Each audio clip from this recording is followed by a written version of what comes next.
O título do estudo de hoje é Um Prefácio da Cruz. O que é um prefácio? Um prefácio é um texto que apresenta um livro, que apresenta uma obra, um texto introdutório. Qual foi então o prefácio da cruz? Quais as explicações que Jesus deu reiteradas vezes aos discípulos para dizer sobre a sua morte, para dizer sobre o seu sacrifício? Como que Jesus preparou os discípulos para isso, ou julgou, tentou preparar os discípulos para isso. Os judeus, irmãos, esperavam o Messias, o Messias da profecia, o Messias libertador. Mas eles acreditavam nesse Messias não no aspecto espiritual, mas no aspecto material, especialmente naquele momento histórico, do primeiro século, na virada do antes de Cristo e depois de Cristo, naquela época, quando eles estavam dominados, ocupados pelo jugo romano. Portanto, eles queriam uma libertação material, física, política, administrativa, uma libertação econômica. Deixar de serem ocupados, de estarem submissos ao governo estrangeiro. Conversando com Jesus, lá em Mateus 26, Jesus perguntou aos discípulos o que achavam dele, o que o povo achava dele, e fez uma pergunta a Simão, Pedro, e ele respondeu da seguinte maneira: Simão Pedro respondeu: Tu és o Cristo, o Filho do Deus vivo. Está no capítulo 26 de Mateus, no verso 16. Em seguida, irmãos, nos versos 21 a 23, Jesus começou a mostrar aos discípulos o que ia acontecer. Era necessário ele ir para Jerusalém, padecer diante dos anciãos, dos sacerdotes, dos escribas, ser morto e ressuscitar. Veja, estava muito claro. Vamos para Jerusalém, eu vou padecer, vou ser morto e vou ressuscitar. Isso estava nas profecias, irmãos. As profecias indicavam isso, as profecias de Isaías, especialmente. Mas o que aconteceu com Pedro, irmãos? Pedro foi e falou com Jesus: não fale assim, de modo nenhum, isso não vai te acontecer. Ele não entendia, irmãos, qual era a missão de Jesus. E Jesus foi severo com Pedro. Para trás de mim, Satanás, você está sendo uma pedra de tropeço. Não compreendes as coisas que são de Deus. Deus tinha um plano. Esse plano estava nas profecias. Jesus tinha vindo para efetivar esse plano. Mas Pedro não entendia. E se ele pudesse, ele ia colocar empecilhos a esse plano. Ele ia fazer com que esse plano de Jesus ser morto não se efetivasse. Ainda em Mateus, no capítulo 17, versos 22 e 23, Jesus novamente falando sobre a sua morte.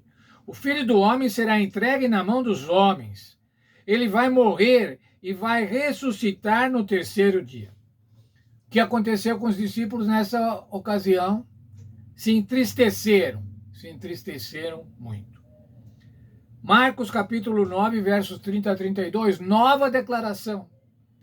Morte e ressurreição. Eles não compreendiam, os discípulos não compreendiam. Jesus recorrentemente falava sobre o seu sacrifício, sobre a sua morte e sobre a sua ressurreição. Mas eles não entendiam e receavam perguntar.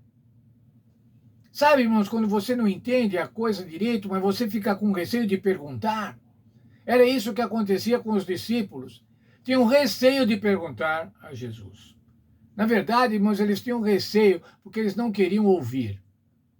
Às vezes também, irmãos, nós não perguntamos as coisas nas nossas relações domésticas, nas nossas relações familiares ou na igreja, porque não queremos ouvir a resposta. A resposta pode ser dura para nós, pode ser triste para nós e nós não queremos ouvir.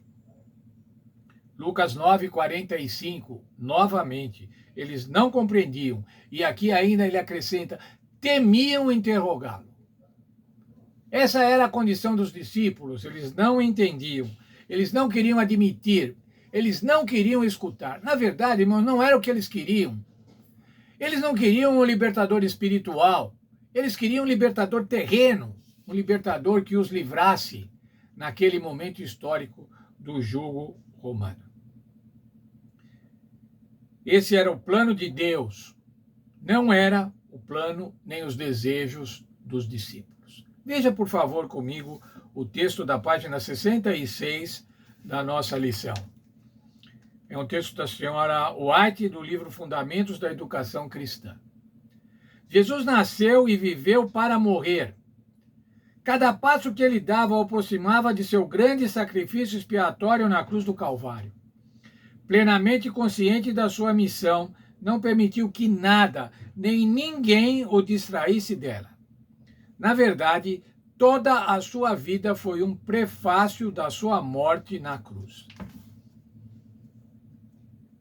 Impressionante, irmãos. A vida de Jesus toda foi em função da sua morte. O objetivo principal era a morte do Senhor Jesus. Era o sacrifício expiatório, o sacrifício substitutivo que podia e pôde expiar os nossos pecados.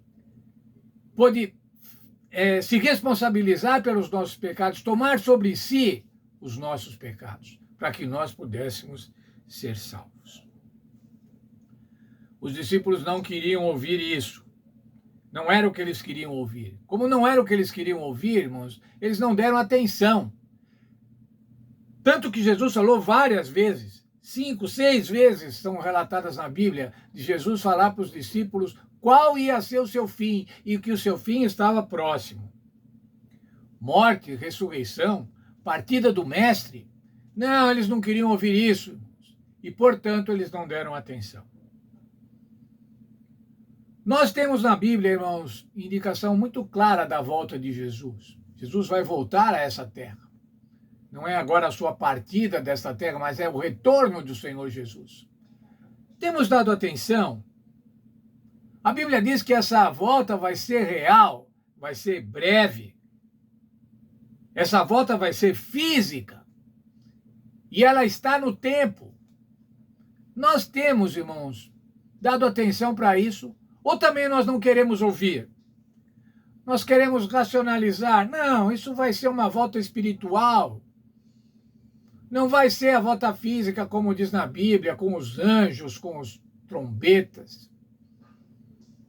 Não, vai ser de outro jeito. Nós não queremos ouvir. Ou então nós, não, mas isso vai demorar muito. Não vai ser no meu tempo. Ela é simbólica. O que queremos, irmãos, com relação à volta do Senhor Jesus? Queremos atender às nossas necessidades, os nossos conceitos pessoais, ou queremos ouvir a palavra de Deus? Os discípulos não ouviam a palavra de Jesus quando Jesus estava falando para eles, reiteradas vezes, eu vou morrer e vou ressuscitar. E a Bíblia fala para nós hoje, irmãos, eu vou voltar, o Senhor Jesus vai voltar. Estamos escutando? Queira Deus, irmãos, que tenhamos escutado e que tenhamos posto na nossa agenda como prioridade a volta do Senhor Jesus, porque o Senhor Jesus vem. E o Senhor Jesus vem para buscar aqueles que o aguardam para a salvação. E aguardar para a salvação somente por causa da morte do Senhor Jesus Cristo, da morte sacrificial do Senhor Jesus Cristo por cada um dos seres humanos.